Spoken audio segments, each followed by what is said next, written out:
Hello, Lucky. Hello, welcome everybody. Thank you so much for joining us tonight. My name is Sarah Clinton and I'm one of the counselors in our department. I'm joined by Jen Gable, who's a co-host with me, and we're also supported by Violetta Pavlovska and Lindsay Rosenman, who will be answering questions in the Q&A. This session will be recorded and we are going to link it to our website. So we'll give you some information about that when it's uploaded. We plan to wrap up this evening's conversation around 7:15 with a little bit of time for extra questions if we have them. But we are really, really thrilled to have so many esteemed colleagues joining us today. These are the schools that our students talk about the most and the ones that they apply to the most. So we're thrilled to have your insight and your expertise. Thank you all for joining us tonight. Our hope is to give an overview of the admissions process, and we have a number of specific questions that you've sent us as parents and we've put together that we know that these folks have tremendous information to share with us. So we really want to jump right into that part of the program. If you have questions, please feel free to put them into the Q&A and we'll be answering them throughout. You may get an answer that says, we'll address this later on in the evening. So we hope to address as many of them that way as possible. Please know if you have specific questions about your student, reach out to your student's counselor. We are always glad to have specific conversations with you or do Zoom meetings to really discuss whatever we can to support you throughout this process. I think the other thing to know is that we will be holding another parent evening in January. So stay tuned for information about that. We will be a lot more specific about our work at AB and our specific process and things to be mindful of throughout the year. We were excited to meet with many of your students today as we kick off this process with our juniors. We'll meet the second half of them tomorrow and give them an overview of how to start the search process. And we're delighted to continue that conversation tonight with you all. So if I could ask our panelists to go around and please introduce yourselves and where you're from and your title, we'll get started with our questions. Excellent. I can go ahead and start, Sarah. Hello, everyone, and good evening. My name is Justin Wilson. I am one of the assistant directors of admission here at Washington University in St. Louis, Missouri. And I cover the New England territory. Yeah.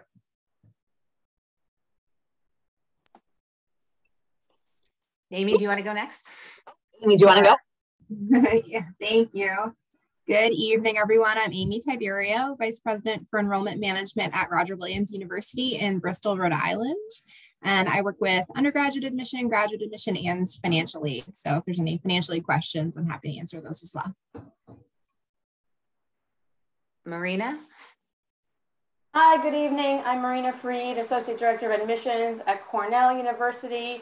I am also a Cornell grad, and I've been with Cornell, it will be almost 20 years. I cannot believe that seems crazy to say out loud. I typically actually cover Metro New York and the far west, but I am excited to be here in the New England region this evening. So thank you. Thank you. How about Rachel? All right. Hi, everyone. I'm Rachel Boyle. I'm an associate director at Boston University. The travel territories that I cover for BU, slice of Metro West, which includes Acton-Boxborough, and Montana, Wyoming, and Utah. So a little bit different. It's a good mix. Mike, can you say hello? Yeah, good evening, everyone. My name is Mike Drish, and I'm the director of first-year admissions at UMass Amherst, and I have a handful of high schools that I work with directly in Massachusetts, and Acton-Boxborough is one of them. So I'm your admissions rep. So definitely looking forward to the conversation tonight and hopefully bringing the stress and anxiety level down a little bit. Thank you. Thank you. And Drew? Hi, friends. I'm Drew Carter from Holy Cross. I cover a small number of schools in Eastern Massachusetts, and I also spend a lot of time with little kids at a hockey rink in Boxborough. So I'm familiar with all the back roads there, and I'm happy to be here tonight. So thank you all for introducing yourselves, and we just wanted to get right into the questions. So I have a question that I actually am going to have each of you answer. For many of our questions, we're going to have, specific people answering the questions. But for this one, we really want everybody to chime in, and I'll kind of go around the squares to direct you on who's going to answer first. One thing that our families were wondering about is how do you read applications at your particular institution, and which elements are most important. So I'm going to have Justin, if you could kick us off with that would be terrific. Absolutely, I sure can, Jen. So at Washington University in St. Louis, we actually just started, it's really exciting, we just started a new reading process this year. So we are calling it the CBE process. Essentially what that means is that we are reading in couples. So I, as the territory manager for all of my New England schools, Acton-Boxborough included, will be the primary reader for all of the applications that we receive for all rounds. But I'll also be joined by another colleague of mine, depending on the day, it depends on which person it will be, but we do it in that way because we want to make sure that we are mitigating that risk of bias on my end. I love my New England kids. I think you all are awesome, but we want to make sure that we're really, truly eliminating that bias. And we also want to make sure that there are some things that I will find within your applications that another colleague won't, and vice versa. And so we're trying to make sure that we are catching as much of your amazingness as we can by allowing two people to review your application at once. Thank you, Justin. Amy, can you tell us a little bit about your process at Roger Williams? Sure, thank you. So we also have a territory manager model so that the counselors who essentially go and visit the particular high schools will read the applications from that school because they've become familiar with the students and familiar with the curriculum at the particular schools. When we review applications, we do a holistic review, which I know probably many on this call do as well. And essentially what that means is that we're looking at not just your academic achievements, but also of what you do outside of the classroom and your character and accomplishments in extracurricular activities, part-time job, volunteer work, and all of those things. Really looking for students who are going to come to our campus and be able to be successful academically, but also will get engaged and get involved. And so we're test optional. I know we're going to talk about that a little bit. So our focus is really primarily on what the student has done academically in the context of the curriculum that they've taken. So how much have they challenged themselves? What level of courses have they chosen to take? We actually have some really great data that we look at that attributes the fact that students who have a more challenging curriculum actually tend to do better academically and to retain better at our institution. So we'd like to see students taking on a challenge. And we put everything into context. So looking at all the recommendation letters, looking at the essay, anything we can learn about the student in your environment and anything that you share with us about what you've been through in your journey, we look at all of that academic achievement in the context of all of that. So it really is a very much holistic application review. Thank you, Amy. Marina, do you mind answering that question from the perspective at Cornell? Sure, no problem. So Cornell is somewhat unique in that we actually have 8 undergraduate admissions office, 1 central undergraduate admissions office, which is where I work, and 1 in each of the 7 schools and colleges within Cornell. And so when you apply to Cornell, you're actually applying to one of those 7 individually. You're not applying to just Cornell University as a whole. So for us, and you'll hear many of my colleagues say the same thing, fit and match are incredibly important in this process. We, like Amy mentioned, also obviously have a holistic review process within our 7 colleges and schools and review many of the different factors that Amy mentioned as well. Academic profile probably first and foremost, right? So the rigor of your high school career over 4 years and the grades that you've obtained within those courses. After that, and we'll talk about test optional being part of our process.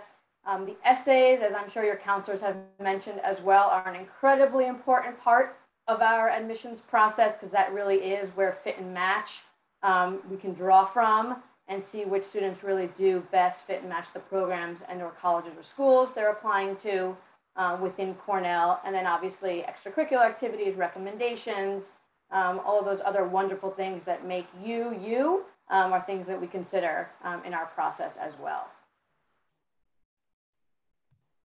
Thank you, Marina. And Rachel, how does it work at BU? Yeah, so I think at BU, it's a little bit of everything that's already been mentioned. We do have a holistic review process. Our reviews are committee-based, so I'm the primary point person for AB. I know the curriculum really well. If there's ever any questions that come up in committee, I'm the one who answers it. We do really like to see a strong high school performance, but because we're a residential campus, we also look at all the other factors in your application. One thing that is important to know about BU admissions is that while we have one central admissions office, you do have to select a certain school or college within BU to be considered for. You can be undecided. There's varying degrees of undecided at BU. You still pick a school or college, and I'm always happy to work with people on that individually. And so that could come into play depending on, the number of applications we see, the space we have in certain programs, and potentially what you might be asked to do in terms of your curriculum in high school, business engineering, requiring calculus, things like that. Thank you. And Mike, what about you at UMass Amherst? Yeah, just like what you've heard, we embody a lot of what has been discussed. A few things specific to UMass Amherst is we have 10 schools and colleges. And so when you apply for admission, you do have to choose one of those schools or colleges. We have undecided, or what we call exploratory tracks, in all of those. So if you're undecided, or in most of those, so if you're undecided, you start in one of the schools or colleges, but you could move to another one. That's important because we review your application by the school or college you apply to. Out of the 10, most of them are they are not selective, which is important because we're a land grant university, we're a public university, we don't want to be selective. But in a few, especially our College of Computer Science, also the Eisenberg School of Management, and then the School of Nursing, the demand exceeds the number of spaces. And so we have to make tough choices there. So odds are, and especially historically, if you look at anyone from Acton-Boxborough, usually the first students, unfortunately, that are waitlisted are students who apply to those schools or colleges because we simply have too much interest in those. So it's not something we're happy about, but it's just a fact of life. So something kind of to be aware of. But it's a holistic review for the reasons Rachel mentioned. We are kind of unique as a large public institution that we're a residential campus. The majority of students live on campus. So while academics are important, what you are bringing to this community is important because you're living and experiencing it firsthand. And so that's why, unlike some public universities that really go just on academics, we actually do look at your essay, your activities, what you have to say about yourself, what others have to say in their letters, because we know that you are joining a residential community, which is one of the benefits in addition to everything else that we offer as a large public. So it's kind of a mix of what you'd hear from a smaller school and a larger university because of that in the admission process. Thanks, Mike. And then, so how does it work at Holy Cross, Drew? Can you tell us a little bit about that? So I hope some of you at home are keeping track, because I'm going to say the word holistic for the 15th time tonight, which is the sign of a great junior college panel when holistic is said 15 times in the first 15 minutes. So yes, we do a holistic review at Holy Cross, which, I mean, let's define our terms. It just means we read everything. That being said, that does not mean everything counts the same. It's an important point to clarify. For us, the student's academic profile, which means what high school you go to, what courses you've signed up for, how you've performed in those courses, and then if you choose to submit your standardized test scores. That academic profile for us, that's the cake. Everything else, it's just frosting, okay? That being said, in the selective world, we really like good frosting with really good cake. We like to have both of those pieces, but the equation has to start with a really good cake, has to start with a really good academic profile. The one thing that's a little different at Holy Cross is every student comes in without a major. That's our requirement. And so any academic interest that you might express to us in the application, we just simply ignore. So all of our admissions is in one pile of students, and we just pick the students that we want to pick from that pile. So there are no individual piles for majors or individual programs. Thanks, Drew. So I'm gonna present, this is a question for you, Rachel. This came up in my junior groups today, actually, is how do you how do you understand the competitiveness of different schools, get an understanding of, you know, Acton Boxborough? Do you compare student to student within a school? You know, we're curious about that. So if Rachel, you could answer that, that would be great. Yeah. I mean, this is something that I get asked a lot too, especially in my region, because, you know, we're really lucky. Schools are great around here, and, you know, students have awesome preparation for their post-secondary journeys. I think that can also put a lot of pressure on people sometimes, where you have access to these wonderful things, and so naturally or unnaturally, sometimes competition develops. At Boston University, we don't compare students. You know, when we're looking at you based on your high school, we're looking at you in that high school. So what the course levels mean in your high school, you know, we're not trying to make it fit into something that we've designed where classes have to be 3 levels if 4 different levels are available or 5 different levels are available. You know, I have a huge responsibility to get to know AB as a school. You know, I'm really lucky. I've been coming here for a long time, but your counselors also tell me about any updates, any changes, anything I need to be aware of. And so there's this existing relationship where I know that if I have a question, I just ask. You know, it can be something as simple as, oh, did, you know, these 2 classes conflict so that students couldn't take this class and this class at the same time they had to choose? Your counselor's usually right about that anyway. Another question that I get asked a lot is, do you only accept a certain number of students from this school? Because we get a lot of applicants from this school. Well, AB is actually not the highest in terms of the number of applicants we see. You know, we see schools outside Massachusetts that'll send us hundreds of applications. We're incredibly fortunate that BU is big enough that we can just look at you based off of your individual characteristics. You know, we're really not worried about all of a sudden everybody at BU being from AB. That's fine. We have the space. Like, if you're a good fit, you're a good fit. But I know that can be a big worry. And I think it can also be a worry where you want to make sure that your high school is understood as possible. You want to make sure that your educational experience is well understood and well represented. So if you haven't had a chance, I would recommend looking at your school profile, because that's something that's sent to every single school you apply to with all your admission materials. And it's really just a couple page explainer. So someone who has never read an application from Acton Boxborough before has the same access to information that I do, who knows the school really well. It will say, this is what's offered. These are our course levels. These are things you should be aware of. You know, 2020, pass, fail, second semester. I mean, that happened across the US and across the world almost universally. But that's where we get the number of students who go on to college after high school. You know, it's a really high percent. So we know that this is a very focused college prep high school. So we get all of that information automatically. But I think you'll find at a lot of admissions offices, especially if they get a lot of applicants from a certain school, they already have that ongoing relationship. But yeah, don't worry about other people. Just worry about yourself, because in all likelihood, that's what the school is doing too.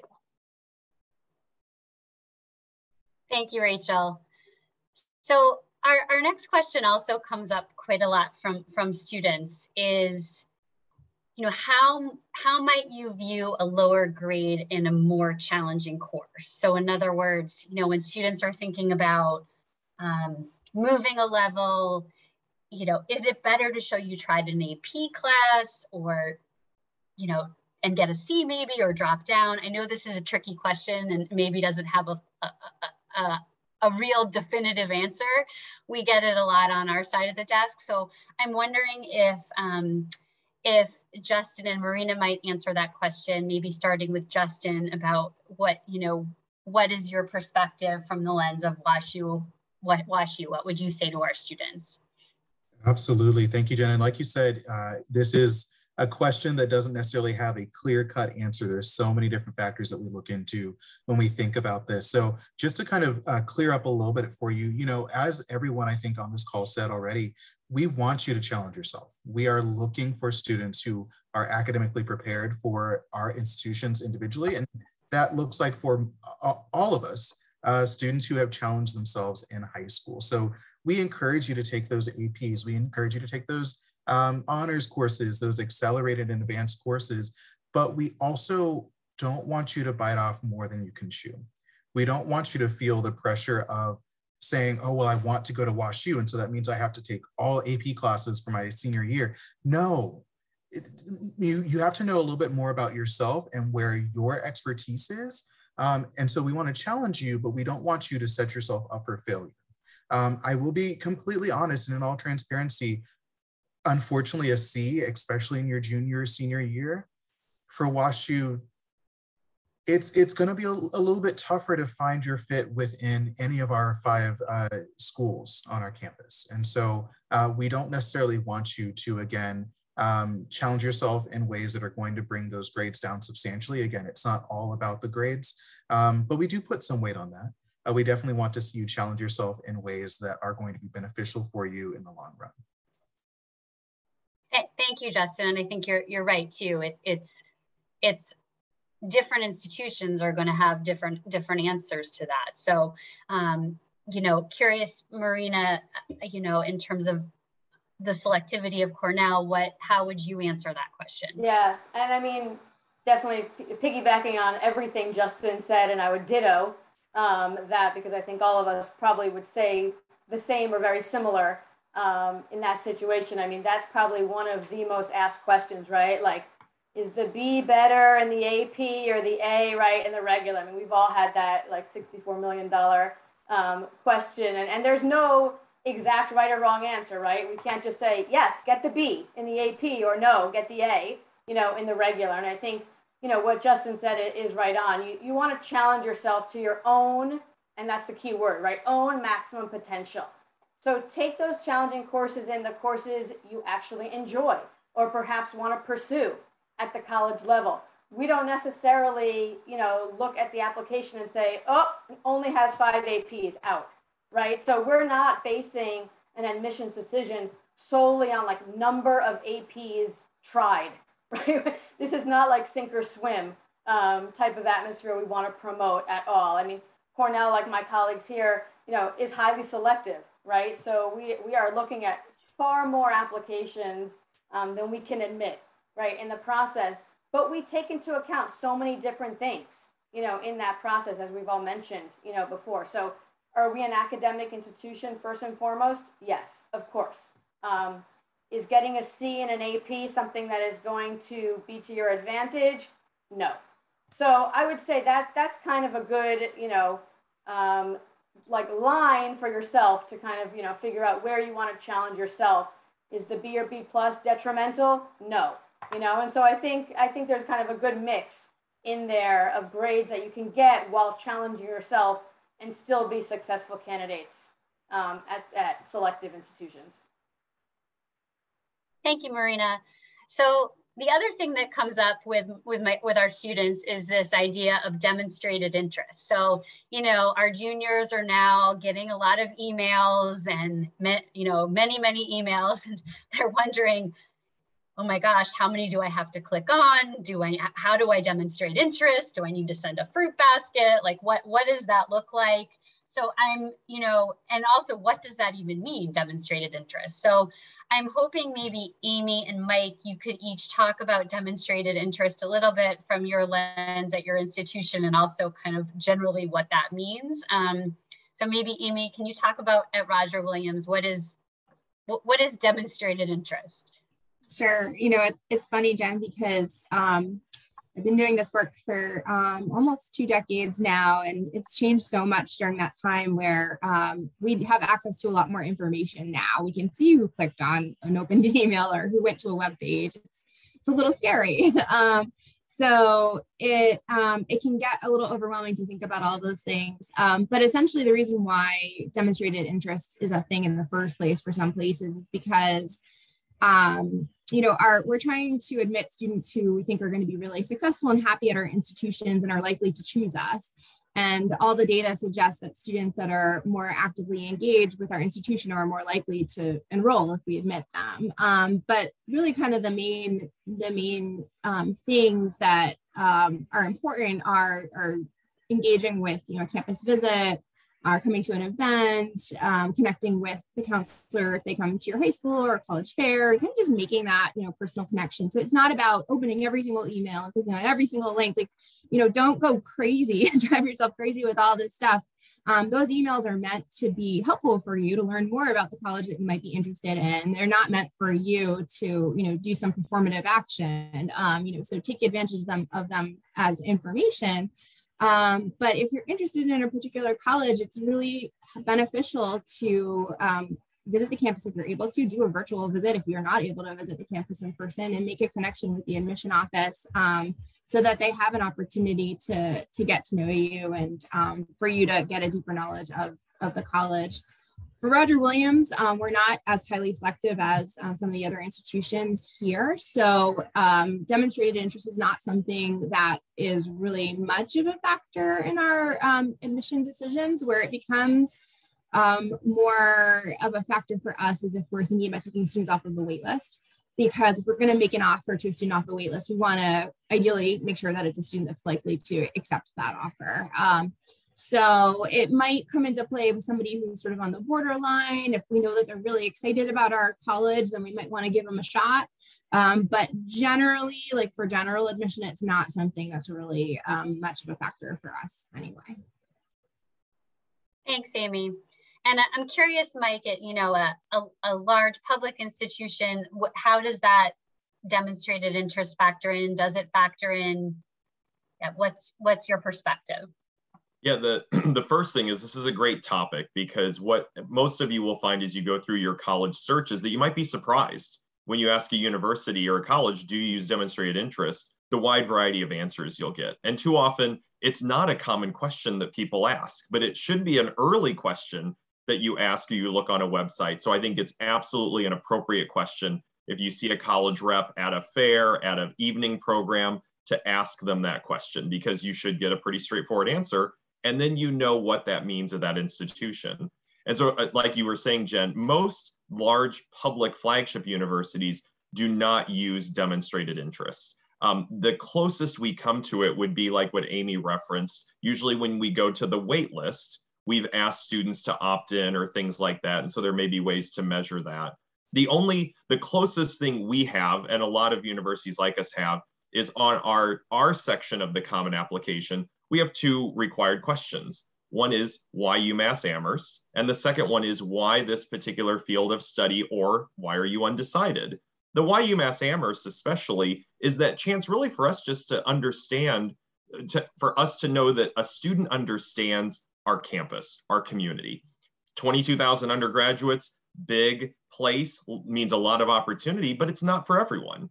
Just like a small liberal arts college isn't for everyone. So our goal is just to understand what is it about UMass that really is drawing you in, that you find appealing, what about this community, this place, the people you've met here that makes you say, this is a place I'm really interested in. That's mainly, it's to protect the students we're admitting. So we're not admitting anyone who wouldn't be successful here, wouldn't find this to be a place they want to be. So it's sometimes that could be framed as demonstrated interest, but really it's understanding the motivation to apply and look at a large public university.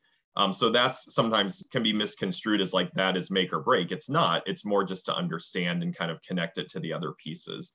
Beyond that, we really don't use anything else. Kind of like Amy was saying, there's a lot of other things out there, but honestly, we don't have the time or effort. And how many times you click on an email, how many times you call our office, I don't think that tells me anything about you. So I'd much rather it be meaningful conversations, meaningful outreach, that chance to get your questions answered. That's what we're looking for, but not volume or quantity. Thank you, Mike and Amy, because our students are often sort of wanting to do everything sort of right, and what does that look like? So, what I'm hearing too is like what you said, that school specific supplement is a really terrific opportunity for them to be able to articulate why they're actually interested in your particular school if you have that question. So Our next question has to do with interviews, and I'm going to ask this to Drew because this is a, can be a somewhat stressful for our students to think about, an interview and wondering kind of, Drew, because I believe Holy Cross offers interviews, and how important is the interview? How does one prepare for the interview? Are you, going to be asking lots of tricky questions? So I'm just hoping you can talk about the interview a little bit. Sure. There's two big obstacles that keep students from having interviews when they apply to college. The first obstacle is that every college has a different policy about interviews. Some schools do interviews, some schools don't. Some do something called an informational interview. Some schools do evaluative interviews. Some schools only do alumni interviews. And it becomes maddening. But the reality is that any school that offers an interview makes their policy readily available on their website. And they also go to great lengths to communicate that policy to you in social media and emails. And when they visit your high school and in the mail, they're going to make their policy readily available. So that obstacle, I think that's just a research obstacle. And it takes about 20 minutes at some point, summer before your senior year, to research the schools you're interested in on their websites and figure out if they offer interviews. And if they do, how do you obtain an interview? The second obstacle that keeps students from having interviews is what you described, Jen. It's the trick questions you think you might be asked, right? If you were a tree, what kind of tree would you be? A few years ago, I interviewed a student from my hometown, Louisville, Kentucky, and like any young lady from Louisville, she had her hands folded, but not successfully because they were shaking so badly. And she had spent the whole trip from Kentucky to Massachusetts preparing for a question that she thought I was going to ask. And that question was, she thought it was going to be the first question I asked. She read this on some website that I'm not going to mention because it's always wrong. But she had heard that Drew Carter at Holy Cross asked this as his first question in an interview.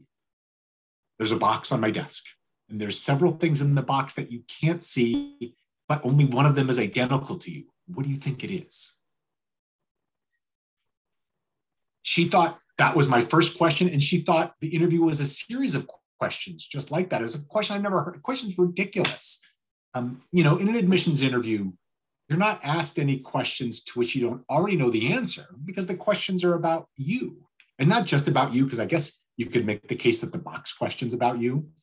The questions are about the things you talk about every single day: your friends and your family, your high school and your hometown, your clubs and your classes, your hopes for college, your dreams for college, your questions about college. It's literally the dialogue you have every day with your friends and your family. And if you can have that dialogue with us, it helps us learn about you. It brings your two-dimensional application into 3D. And it also helps you learn about the college and learn some more about your preferences. The last thing I'll say about interviews is I had just like one of those incredibly busy days today where didn't eat lunch. I didn't have time hardly to fill my water bottle. I had meeting to meeting to meeting. And nestled in there, the best part of my day were two interviews. A 9 o'clock interview and a 2 p.m. interview, and to minimize that spreadsheet and to minimize that email and to hit that Zoom link and just to have a fun conversation with a high school senior is the best part of my day. So that's the person on the other side of the conversation with you. The last thing I'll say is that lots of schools have continued and will continue to offer interviews over Zoom because it's been just a great advantage for access and ease of interviewing. And so the reality is I think Zoom interviews are great. I actually think they've gone better than in-person interviews. They're here to stay. And so it's definitely something worth looking into. If the schools you're applying to give you those opportunities, I think it's something you should definitely grab. Thank you, Drew. I appreciate that. And yeah, the being able to log in via Zoom, we're just thrilled to have so many of you from all over who could just get on this webinar. So it's, and lending your perspective. So, that's also something that we hadn't done in the past at AB. But it's definitely something we appreciate. So, and that sounds like a terrible interview question. It's making me nervous just thinking about it. So one thing, we definitely get questions about from particularly the larger institutions as a couple of you described, where you have sort of a large university and then different colleges within the university, and students are wondering, how do I figure out how competitive certain majors are? You talked about it a little bit, Mike, and how I'm wondering if Mike and Rachel, can talk about that piece a bit. What should students do to figure out about this major question and how competitive the majors are? So Mike, if you want to talk about it first at UMass, and then maybe Rachel, if you could chime in. No, happy to do so. And I think, this is one of those misconceptions about admissions, is that we don't want this information out there, or that somehow we hide it or it's secret. We want it out there. We want you to know kind of that information, like of our different schools and colleges. What are the acceptance rates? How does that vary? That's important for you to know. So we want you to know. We put that information, it's online in a variety of sources, through the admissions site, through other pages of the university. Obviously, as the admission rep, if anyone ever asked or wants to know how it's changed over time, sometimes that's a little harder to grasp depending on if it's the profile for that year. So we're happy to answer those questions. But I think that it's probably doing every university is a little different, for better or worse. And so it's trying to find either through the admissions page or some other source, facts about the university, where that information may be available. When in doubt, ask the admissions rep, and you have our contact through your counselors, and so you have a great in-house resource. So if you can't find information, I'm talking to parents and students out there now, none of you are supposed to be experts on this. That's not what you're doing right now. So go to those who know. Your counselors, they can connect with those of us at the colleges, and we can get you those answers. And so don't spend a lot of time digging into it if you can't find it. Go to the people that are there to help support you. But most of us will either break it down by our schools or colleges, or by our decision plans. That's kind of two ways you might want to do it for schools that aren't as big as ours. It might be what's early decision versus regular decision, things like that, which may be more important. So just key things to kind of look for when you're looking at kind of selectivity or admit rates, volume of applications, things like that. But we do want that information to be out there. Like you heard in part of one of my first answers, I tried to convey that, at least for UMass, so that it was something that we got out there in any venue, so that people aren't surprised. Thanks, Mike. And then Rachel at BU, if you could talk a little bit about the competitiveness of majors. And then sometimes also students will wonder, well, I'm undecided, but I'm considering engineering. Should I apply undecided, or can I segue over to engineering? Or do you have any recommendations about how students might go about figuring that out from BU and then more global perspective? Yeah, and I think part of that just comes from being honest about where you are in the search process. Do I really know that I want engineering, or am I mostly sure I want engineering and feel like I would be happy to start out there? Or I've kind of heard that engineering, you get a job after graduation, so I should probably be applying there. There's always a sliding scale of interest. And sometimes if you dig a little bit deeper, the fear is I'm never going to figure out what I want to do, or I'm going to end up in the wrong place, or what I want to do is popular, so it must be more competitive. And by doing what I want to do, I'm actually going to hurt my chances of being admitted.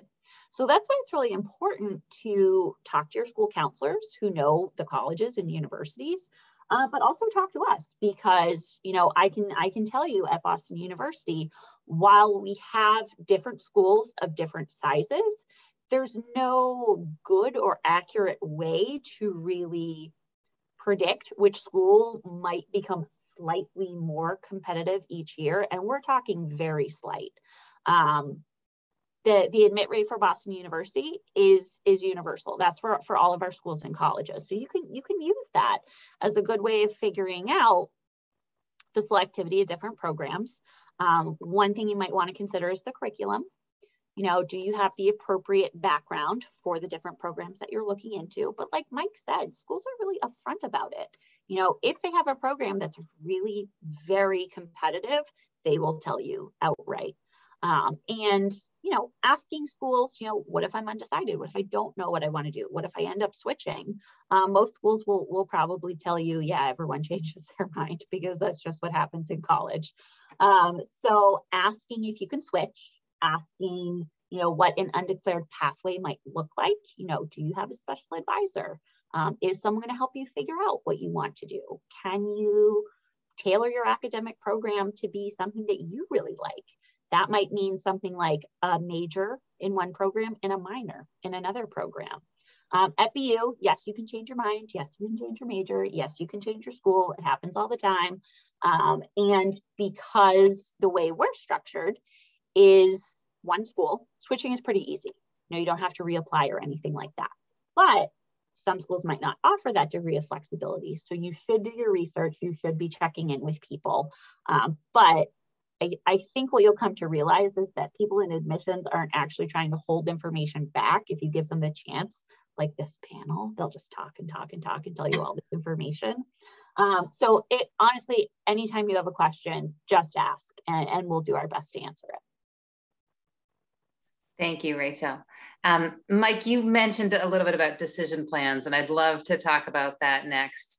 I think a lot of our students wonder about the advantages of early action, early decision, regular decision. So we'd love to touch on that. Are there clear benefits to applying early decision? We'd love to hear from maybe Justin and Marina on this one. Absolutely. I'll start. And that is, again, another question that there's so many answers out there, and they're all valid, right? They're all true. It's all circumstantial. So again, in all transparency, you know, there is no clear benefit in terms of, oh, we think that students who apply ED1 or ED2 are better than our students who apply regular decision, right? There's no bias on our end in that way. I will say though, just looking at the statistics, and this I think is, this is not every highly selective school, but this is WashU. We do try to make up our incoming first year class pretty heavily on the ED1 and ED2 round side.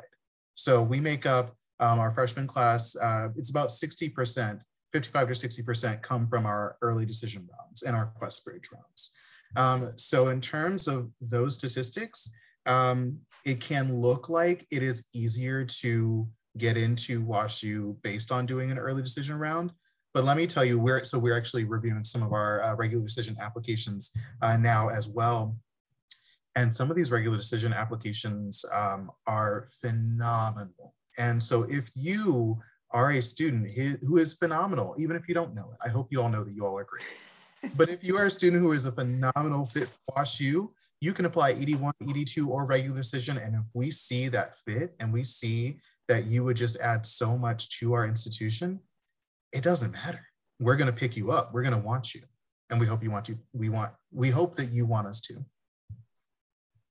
Thank you. Thank you. Yeah, I think as Amy mentioned, you know, things changing for the past 2 decades. I think early decision and just early, you know, plans have changed drastically, right, over the last 20 years. Whereas before it was, you know, some people applied early decision because they obviously, you know, had that #1 choice school and that was great. And now I feel like it's, you know, the more kids I talk to, especially because I do have Metro New York, is not, you know, is not where I'm going to apply, like where am I going to apply ED, right? And so it's like finding the ED school rather than the ED school finding them. So I think it's, you know, I think it's an interesting process that we're all obviously in at the moment. And I would just, you know, reiterate that early decision is great for some students. Obviously, early decision based on those students that are applying with schools that have binding, you know, contracts with early decision or early decision 2. But it's not for every student. And I think it's harder and harder to allow students to realize it's okay to not have a #1 choice school and to remain in the regular decision process, because you want to see kind of what your outcomes might be with a variety of different schools for a variety of different reasons. That being said, as Justin mentioned, you know, statistically, you will probably find higher admit rates in the early decision pools at most places than you will in the regular decision pool. And part of that is just sheer number of applications, right? And so there are typically fewer applications in the early decision round than they are in the regular decision round. So that just makes it that much tougher in the regular decision round. But I will say, as you make your list and as you visit schools, and I think that's another great thing to ask, you know, schools is what your admit rates are. Early decision, ED1, ED2, early action, regular. That's a great, you know, kind of like, you're going to ask about demonstrated interest, might as well ask about what their admit rates might be for the early admission processes. And that might be able to help you gauge too what might be of stronger interest. But if you do have a #1 choice school, then by all means, you know, apply to that school at early decision. But if you don't, then that's okay. And we all still leave plenty of room in our regular decision pools to admit great students in the regular process. Thank you. Curious about UMass, Mike, and if that differs with having an early action policy and not an early decision, and if there are any disadvantages to applying early in that sense. Yeah, the biggest decision obviously between early action and early decision is the fact that early action, you just get a decision earlier, but you still have until May 1 to say yes or no. So it's more on us to say, we want to give you a decision so you have more time to engage with us as an admitted student versus trying to do all of that in April, which that's a lot. So that's part of the reason why we do that. The majority of our applications come in through early action. And so what we for students is that if you were able to get everything in by our November 5th deadline, highly would recommend that. One thing that we do say is if a student really needs that fall term grade report to strengthen their application, they absolutely should wait to apply through regular decision. Because if we don't have that, odds are if you apply early action, you'll either be waitlisted or you won't be offered admission. And so it won't work out if you just apply early and hope that it will. But it's better if you feel your grade trend has been strengthening, that you want us to see that you wait and apply by the regular decision deadline. But either way, the only difference I would say is that there is a slightly higher admit rate for early action, because as you can all imagine, the students who apply early action tend to be the students who have been attending our sessions, asking us questions. They've heard exactly from us what we're looking for. And so they've put together an application, or they've chosen to apply because they meet criteria that we're looking for. So it's not that we have a preference for early action, but if we have a great group of students, a diverse group of students from across Massachusetts and around the world, we don't want to miss the opportunity to invite them to join the campus community, especially as that pool has been kind of contrary to early decision. For early action, it's our largest pool. And so that's why we take action on that. Thank you. Thank you. I would love to spend some time on testing, standardized testing, and where this world of SAT, ACT is going. I think having you all weigh in here would be really useful. And I'm curious about your policies and whether test optional is actually optional. We hear that question all the time. And should students be submitting scores anyways? Drew, I'd love to start with you. So we've been, at Holy Cross, we've been test optional. This is our 15th year. So I can say for sure, test optional is here to stay at Holy Cross. Is optional really optional? That's a good question. I think it's a sort of a truism in the world of college admissions. It doesn't really matter what school you work for. But when you're evaluating an application, you think about the things that are in front of you. You think about the grades that are in front of you. You think about the essay that you read. You don't think about things that aren't in front of you. So if a student submits their scores, we look at them and we think about them. If a student doesn't submit scores, we don't think about them because they're not in front of us. It's a little strange, but the other example I use is if a student in their essay mentions riding a horse, I picture them on a horse. If they don't mention a horse, I will never picture a horse. If you don't mention your scores, we just don't think about them. And to be blunt, also, the speed at which we have to read in contemporary college admissions, it doesn't afford you time to play make-believe about information that's not in front of you. So optional means optional. If it's there, we think about it. If it's not, we don't. Super helpful. Thank you. Amy, how about Roger Williams? Sure. So ditto to everything that Drew shared. We've also been test optional for a very long time.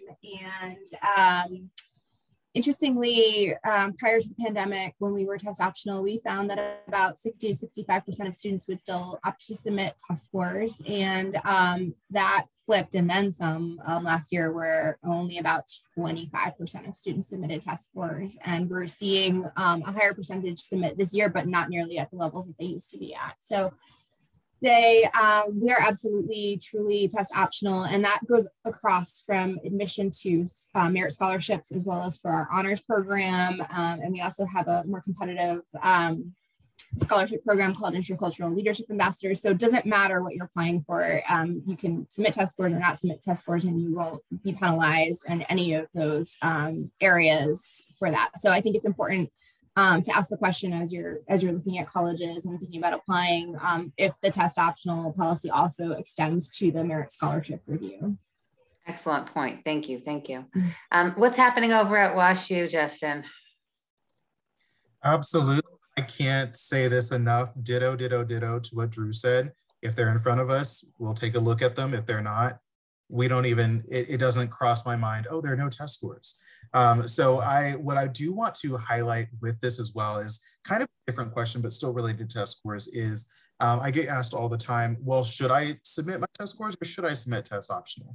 And I think one piece of advice that I know is true for WashU, and I think is probably true for every school who is test optional now, is that in answering that question for yourself, one thing you can look at is the middle ACT or middle SAT test scores that the school provides you. And again, if you can't find them on the website, ours are pretty clearly marked, but if you can't find them, ask the counselor, we'll tell you what our middle ACT and SAT test scores are. And if you see your test scores are fitting within those middle or those averages, sure, it can't hurt to submit your test scores. But I would say too, if you see that your test scores are a little lower, number one, that doesn't mean that you're a bad student. Number two, that does not mean that your test scores are not, are indicative of your ability as a person to learn and to grow. But what I would say is that, there are so many different factors as to why your test scores might be lower. It's okay not to submit those. You will not be penalized. And many colleges application processes, WashU is included. We won't penalize you for not submitting test scores. Thank you, Justin. Mike, are we approaching year 3 for UMass? This is the second year. So yeah, we're in the middle of a 3-year pilot. So we went test optional last year. So this is the second year, and then next year.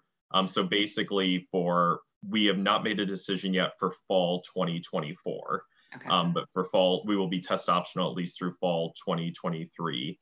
The key thing is, yeah, we last year especially, and so far this year for early action, the vast majority of applicants did not submit a test score so it's been under 50% in both years. No single school or college at UMass had a majority of applicants submit a test score. So even computer science or engineering, we did not see more, we did not see over half submit a test score, which means the majority of admits, the majority of students who received admission to the Commonwealth Honors College, the majority of students who got a merit scholarship did not have a test score. So it wasn't something that would make or break a student's chance of admission or getting all of those other benefits of ultimately attending UMass. The one thing I will say, the way we're treating test optional is like any other optional factor. If you submit it, we will look at it. If you submit an optional letter of recommendation, we're not ignoring it. We're going to look at it. So you should only submit a test score if you think it will be some benefit to your application review. That's why we made it optional versus going test blind. We know there are a lot of students out there who could benefit from their test score being reviewed. We wanted to give them that opportunity. So just know that we won't turn a blind eye to it if you submit it, just like any other optional factor. That's one big difference. So just want students to be aware of that. But we know, I saw one of the questions that came in through the Q&A kind of like this. We've all lived through the pandemic. We all know that access and the ability to focus on a test score could be all over the place. So rest assured, like I said, the majority didn't submit it. If you don't submit a test score, we're not looking at you as, well, there must be some excuse for that. We know that there's a whole host of reasons why you may have not done that, just like there's a whole host of reasons why you may have not submitted a resume. And so we don't hold that against you. It's if you submit it, we'll look at it. If you don't, I think Justin said this, it's like it's not there. We don't even care about it. So it's only reviewed if you submit it. But if it's not there, it's not looked as though something's missing. I think too often people assume that we want it to be there or that we expect it to be there. And we've moved on pretty quickly, not really worried about it being there, probably more so than parents and students have moved on from that. So, but that's just some important insight about what we're doing at UMass. Thank you. Rachel, anything different at BU? Really the only thing different is that we don't have a firm answer yet for juniors, whether or not we're going to be test optional. We are hoping to make that decision public, make it public very, very soon, because it's not just up to us. So once we have that information, we will certainly be letting students who have had contact with us know. It'll be out there on our website, but we just don't have a decision yet. That's really the only difference for us. Okay. And how about Cornell? So this is also going to be our second year going test optional. And because we just can't seem to go straight forward with anything, some of our colleges are actually score free and some of our colleges are actually test optional. So a little bit more research into that if you are obviously looking at Cornell. So College of Business, College of Agriculture and Life Sciences, and College of Architecture, Art and Planning are completely score free. So they will not look at scores at all. They actually, delete that part or blind that part of their application process when they're reading applications. The other 4 colleges and schools are kind of the traditional test optional, and like my colleagues mentioned, if it's there, great. If it's not there, also great. So it's really up to the student to decide whether they want to submit, that score if they feel like it's going to be beneficial within their application. But I always try and remind students and parents, standardized test scores are kind of like the bane of our existence, no matter whether we're counting them or not counting them, right, at this point. And they're never, the end all be all, right? When we all talk about holistic admissions, they were always one factor we talked about. I mean, we never made an admissions decision solely based on a standardized test score. And so now that's going to, continue the same way. We are not going to make one just because you submit it or because you don't submit it. Obviously, we're going to look at everything else that you put in front of us for us to decide whether we feel you're going to be a good fit and match, for our own institutions. So I think that's a good thing to kind of keep in mind. And we are actually going to be test optional / score free through 2024. So Cornell has made that decision. So we are for the next 2, 3, 4 years, whatever year we're currently at. We're going to remain test optional, and then we will reevaluate. And it'll be interesting to see. I mean, last year, I think the honest truth is a lot of people could not take the test, right? They would try, would get canceled. They would try, get canceled. So this year, it is obviously more accessible than it was last year. So it will be interesting to see if more students decide to submit just because they were able to take it versus not even being able to sit for a test or not. So last year, we had about 50% of our applicants submit standardized test scores with their application. So we'll see what this year brings. Thank you. To piggyback on that, there were lots of mailings from the College Board last year about AP test scores and the value of AP testing, and really encouraging families to register for AP testing and the importance of that. So I'd really love to hear 2 things. Do AP test scores, are they a piece of the puzzle here for you all? And how do you view students that self-study for an AP exam? And is there tremendous benefit for that for students? Rachel, can I ask you that one? Yeah, so for us, we don't look at AP exam scores as part of the admissions process. We only use them for credit if you are admitted and decide to enroll at BU.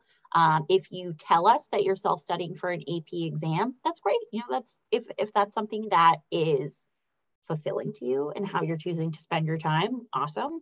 When we're awarding credit, it's just based off of the exam score. It's not based off of whether or not you have taken that class, so it could still be used for credit, but we really don't use them in the application process. We just look at the transcript. Thank you. Does anybody have a different answer? Does anybody use AP test scores as part of their process? Yeah, the one difference there would be we actually, if a student reports their AP scores, we will look at them kind of in that academic context. And we train our readers basically to say, if a student has a 3 or higher on their AP, it's a positive. That's it, full stop. We don't get into kind of trying to look at other things. So it's kind of like, if there's a 3, 4, or 5 there, that student has performed well, and that should be reflected in the review. If they've taken the class in school, if they've taken it as a self kind of study, we don't get into that detail. It's kind of just looking at, there's a section where they can report the scores, and we'll just look at them and kind of look at it in concert with the academic transcript, but it doesn't have to match up to they had to be in the class for it to count or anything like that. Okay, thank you. That's very, very helpful. I'd like to touch on activities a tiny bit here. We've had a lot of focus over the past few years from students on wanting to have internships, want to be doing original research, wanting to publish research. And there's a current about that, about what the expectations are in terms of their activities resume. I'm curious, is there an ideal list of activities that you're looking for when you're reviewing applications? Should students be taking college classes over the summer? It seems like the students might feel like the expectations keep getting higher and higher, and I'm curious if that's what you're hoping to see on their applications or if that's just their perception of things. Love to hear from Marina on this one. Well, that's a great question. I think some of it's student-inflicted expectations. At least, for Cornell, we always say, we want students to be active, right, and lively when they're coming to our campus. Obviously, they have to be academically, successful students, but what else are they going to bring to our campus to make it, a lively, active, amazing campus for their student body as well. So we do not have a specific list of any sort of what students should do outside the classroom. I always say, I don't care what you do, as long as you're doing something that you are passionate about, that you are dedicated to, and that's really going to show through, in the application. We want you to have genuine interest. We want you to do things outside the classroom that actually interest you. So whatever that may be, obviously, whether it's the traditional sports, theater, volunteer work, work experience, internships, and anything, research, anything that you are obviously interested in, don't do anything just because you think the admissions office wants to see that on your application. We all get so many applications with all of this stuff, right? I mean, there's a zillion kids doing research these days, let's be honest. There's a zillion kids doing internships. There's a lot of kids doing all these different things that they might think we want to see or need to see, and that's not the case at all. We have plenty of applicants, that are, having to go home after school to take care of a family member because mom or dad or caregiver might work, 2 or 3 jobs. That's perfectly okay, as well. We are not expecting to see a laundry list of activities outside the classroom. I will say, make sure on the Common App to fill out that form. I know people sometimes want to just say, see resume, but we always tell students, actually fill out the activities section of the Common Application first, with obviously what you're most interested in doing outside the classroom or you're passionate about at the top. Obviously, if you have some leadership position, if you're a leader or started a group or a captain, those are all wonderful things that we want to hear about, as well within the activities section. But also don't feel the need to add a resume. It is okay to just fill the lines of the Common Application, and that is perfectly sufficient. There are a lot of lines. So we are all interested in quality, right, over quantity. So it doesn't have to be like every single thing you've done since you stepped foot in high school. But again, those things that you're really passionate about and dedicated to that you want us to know about, lets us know you a little bit better, especially as a large institution where we don't conduct interviews. This is a place where we can see, kind of who you are as a person outside of the classroom. Yep. Thank you for Marina for touching on that, because, and that's a great segue into our next question, which has to do with the college essay. So as you talked about, with the activity section is an opportunity for students to talk about their activities, and that you don't need a resume unless it is going to somehow help inform the activities section. So our students also, many of them wonder what they're going to write about on their essay, because I've definitely heard students say that they've had, not that much exciting, different, interesting happen. I mean, they've had a fairly, nice, quote unquote, nice upbringing, and they haven't had anything happen to them yet. What are they going to write about? And maybe they need to go sign up for some opportunity so they have something to write about on their college essay. So I'm hoping, Drew, you can talk about the college essay a bit about what do they write about, and then also, this whole piece of coaching and how you can sort of figure that out if a essay has been really heavily coached. So thank you. Yeah, sure. I mean, we've all just gotten back into reading applications over the last couple of weeks, and I think I'm reminded yet again that the essay is not the most important part of the file. It is not. But it is certainly, I think, in the admissions world, it's one of our favorite parts of the file. Reading, I often say in these panels, we love reading applications. I don't know that I'm always being so truthful when I say that. I will say, to be more specific, we read applications and we really like reading essays. And you're going to get, my gosh, so much advice about your essay between now and when you actually click submit. And 99% of that advice is garbage. Because that advice is coming from your uncle and the guy down the street and your older cousin, and they don't know. These are the people who know. Your counselors and college admissions people, those are the only people. I won't give you advice about how to fix your car, nor should your car mechanic give you advice about how to write your essay. Let's talk about the topic piece. I've evidence to support this. I keep a list of my favorite essays every year. Part of that's because I just every now and then like to go back and read my favorite essays. Part of it's because sometimes for a workshop, I'll look something up. So I have 16 or 17 of these lists from each year, and each list has about 10, 15, 20 essays on it, right? I keep the student's name so I can find it, where they're from helps me remember, and I keep the topic of their essay. So you can scroll through those topics, best essays I've read, 10, 15, 20 of them for over 15 years. And the truth is about 10% of them, 10 to 15% of them are on the topics you think they're on. Really life-changing, momentous, like genocide in my country, beating cancer, surviving a house fire. That's about 10 or 15%. And about 85 to 90% of the best essays I've read every year are about really small topics. Why I like mowing the lawn, my favorite pair of shorts, my love affair with Starbucks, and including my favorite essay last year. A young woman from Massachusetts wrote about how her dad is sometimes kind of embarrassing. It's a topic we all can relate to, right? The reality is, in spite of what your uncle will tell you and the guy down the street and the person on the sideline of the soccer game, there's no connection between the topic of your essay and the quality of your essay. We read great essays every year about stupid things.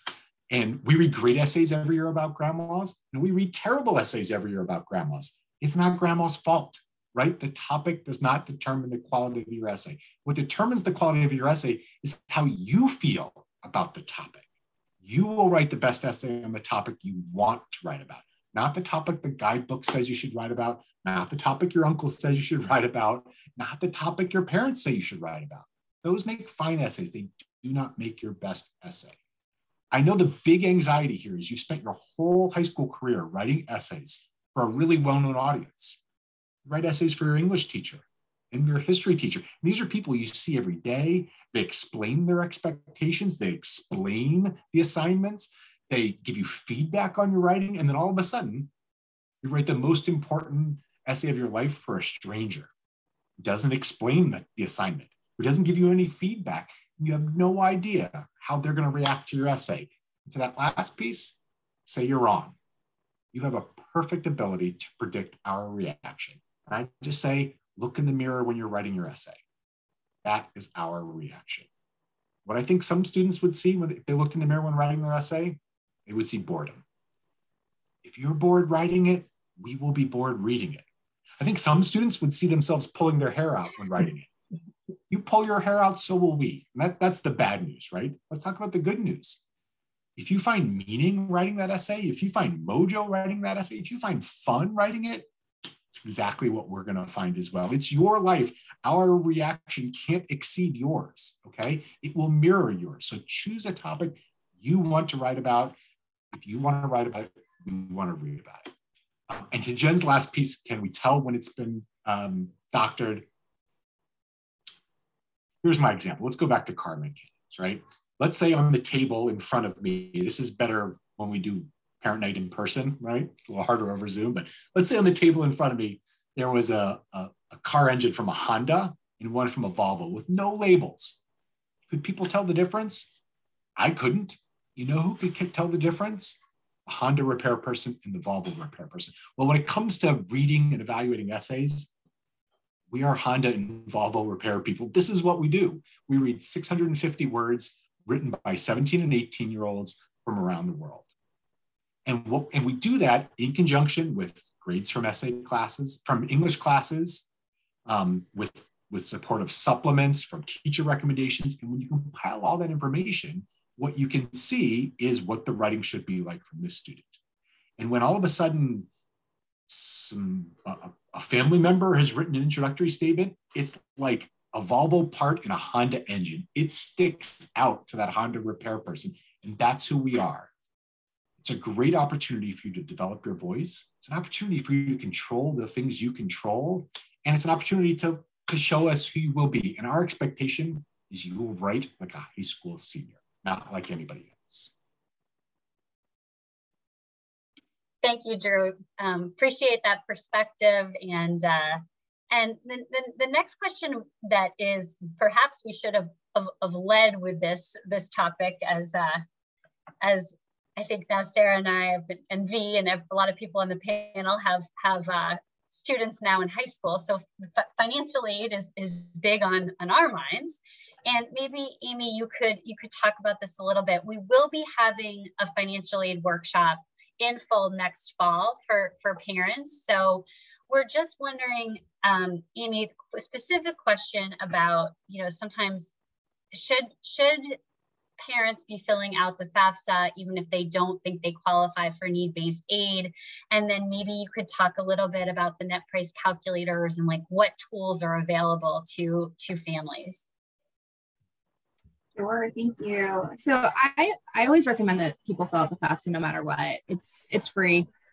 If you do the IRS tax retrieval, it'll automatically populate your information, so it can be really quick as well. There are some colleges that have institutional grant money that they'll give to families who don't necessarily technically qualify for financial aid, that maybe sort of just miss qualifying for financial aid. So you want to make sure that you're just making yourself giving yourself the opportunity to qualify for anything that might be out there. So I think it's always just go ahead and submit it. And then if you submit it the first year and you're not going to get anything, then maybe you don't submit it in subsequent years when your student is enrolled in college and then they're reapplying. But I don't think it can hurt to do it as you're applying. The net price calculators are a fantastic tool, and everybody should fill them out. Everyone should get out there and take a look at them, because colleges do not make it easy for you to know how much it's going to actually cost you to attend a particular college if you just look at the website and you look at tuition, fees, room and board, et cetera, because everybody that gets admitted and, if you're getting a scholarship or financial aid award, probably every single person is going to be paying some slightly different amount of money to attend depending on what they qualify for. So that sticker price isn't going to tell you a whole lot. So a lot of times, we talk about taking a look at the colleges that you're interested in and understanding which ones are going to be a financial reach versus a kind of financial fit. The way to do that is by filling out the net price calculator to get a sense of what you might actually qualify for in terms of scholarships and need-based financial aid at each particular institution. Every single college is going to have different criteria for how they award merit scholarships.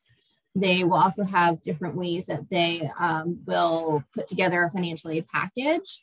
And so when you fill out a FAFSA, your expected family contribution, will be the same, but that doesn't necessarily mean that you're going to get the same financial aid award at every single college, because they have different ways of taking into consideration and different levels of resources to provide as well. So every college and university in the United States that's accredited is required to have a net price calculator. You'll find them on the website.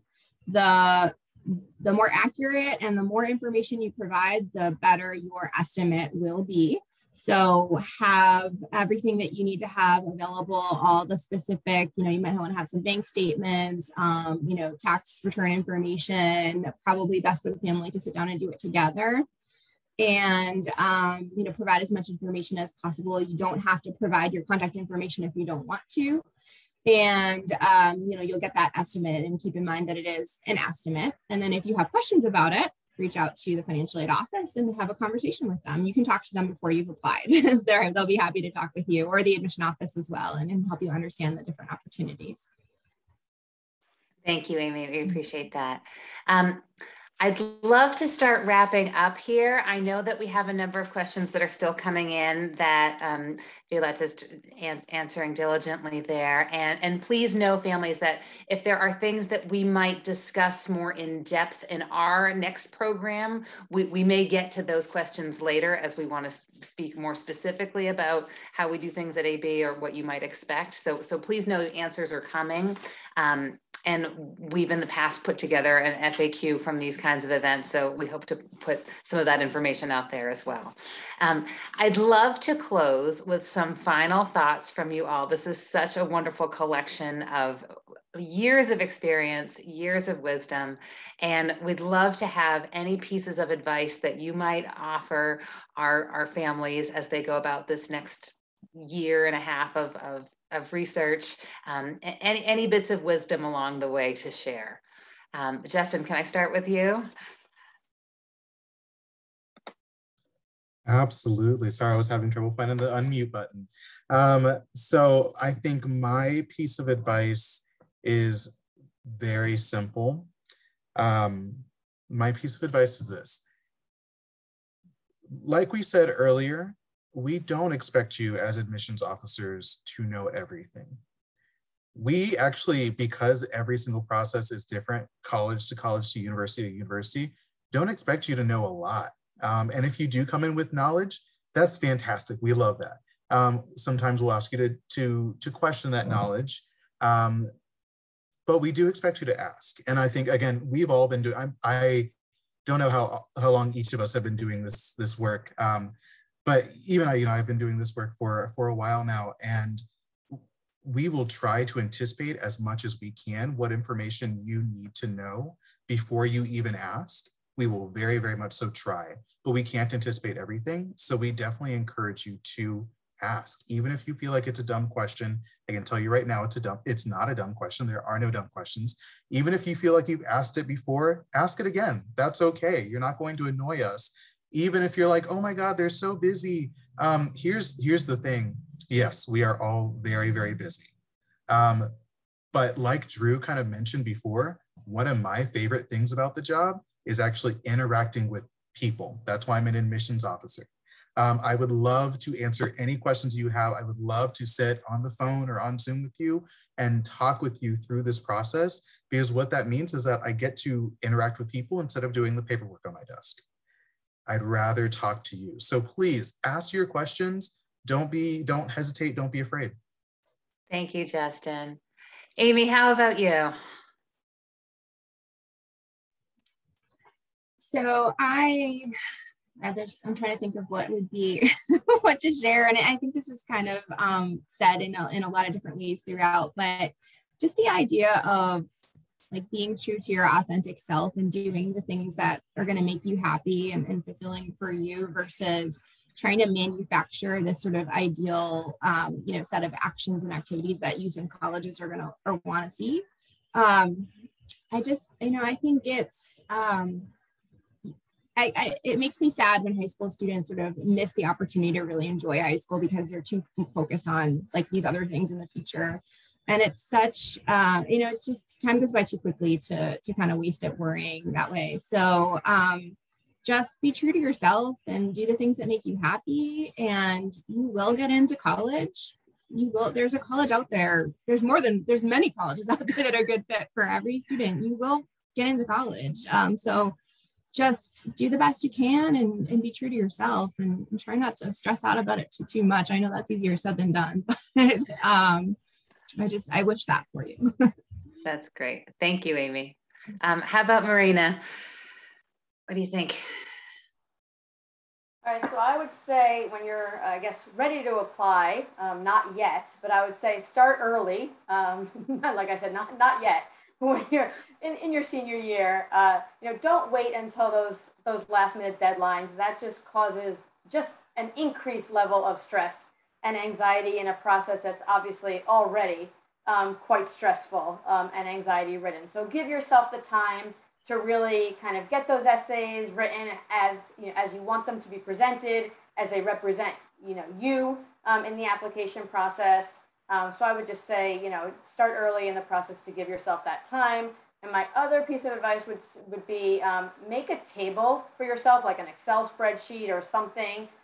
When you do have your list of colleges, of all the admissions deadlines, financial aid deadlines, perhaps if they consider demonstrated interest or merit-based scholarships or whatever else you want to add in your table, just to keep it kind of like a handy dandy list altogether. Because as you start this process, there are so many different dates for every institution. And so you don't want to miss a date of a particular institution that you might actually be interested in applying to, just because there are just so many dates up there floating around. So I just think it's helpful. And if you go visit campuses, now the campuses are again open in many parts of the country, jot down some notes from those campus visits as you leave those campuses, because again, after 1 week or 2 week period, they all kind of look the same and you're not going to remember what is what. So that's kind of another little tidbit of advice. And as Amy mentioned, you will be happy at more than one place. There are many, many places out there for each student. So try to enjoy the journey. Good luck with everything, and reach out to us. We are always here to help you in the process. Thank you, Marina. Rachel, what do you think? Any parting thoughts? Oh, there's so much good advice. I would like to say, number one, get more sleep. I mean that. I'm dead serious. Get more sleep. But also, this is not a process that should be harmful to the student, because it is just an application process.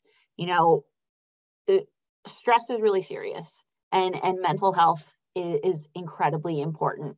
And I know so well how trapped some students can feel in this process, or how stressful the process can be, or it just in general.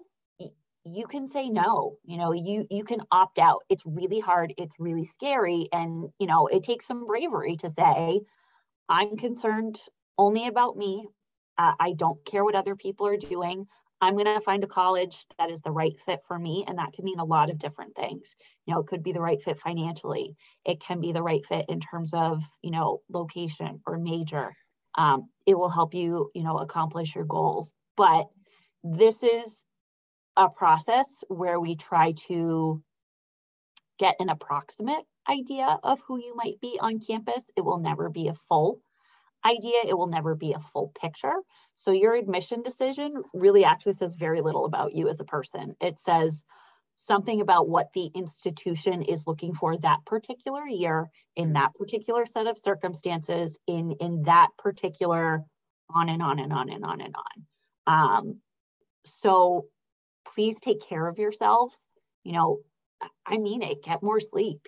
Don't be thinking about college all the time, because college will be there for you, and you will be very successful no matter what college you end up at.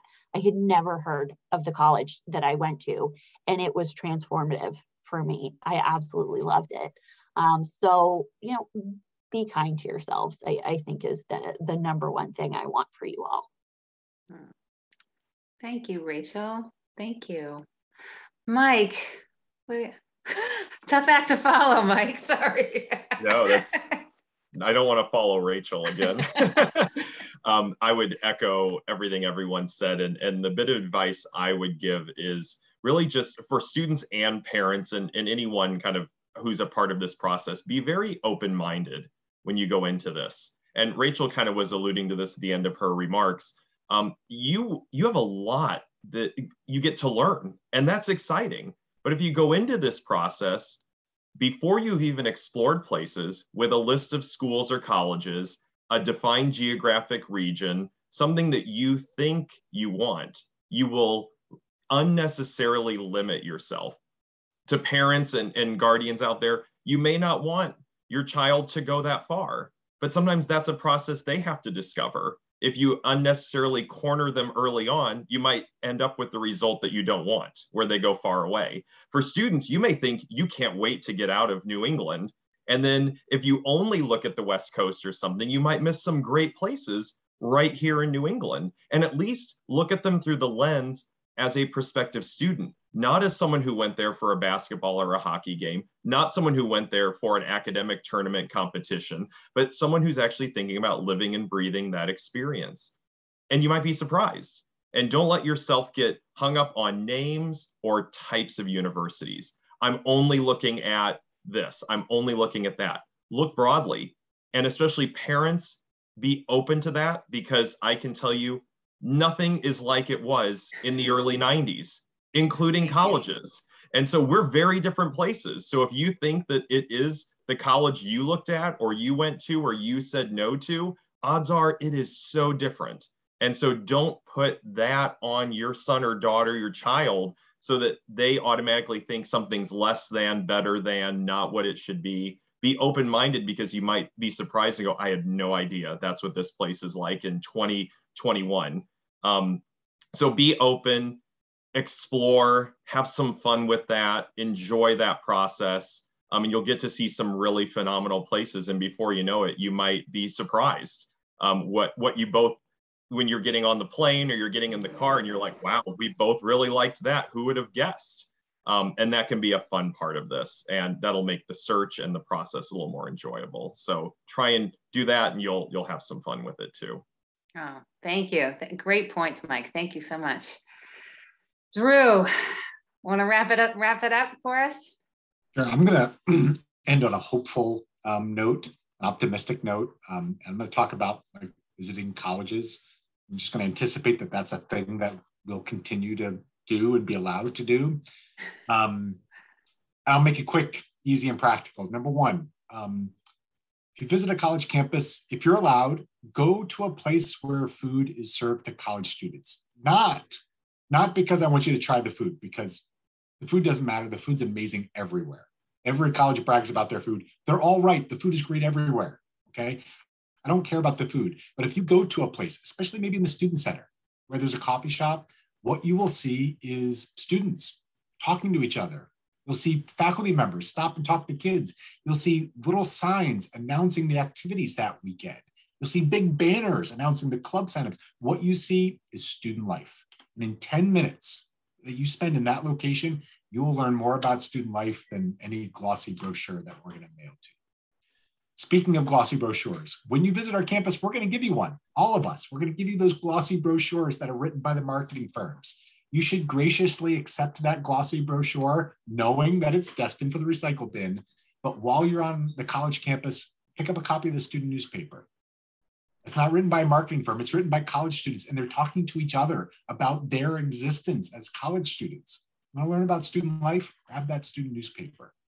And the last thing is, if any ridiculous person ever asks you what one thing in a box you are identical to, and you can't look in that box, you should absolutely roll your eyes and then look at them dead straight in the eye and say, a banana, because it has a peel.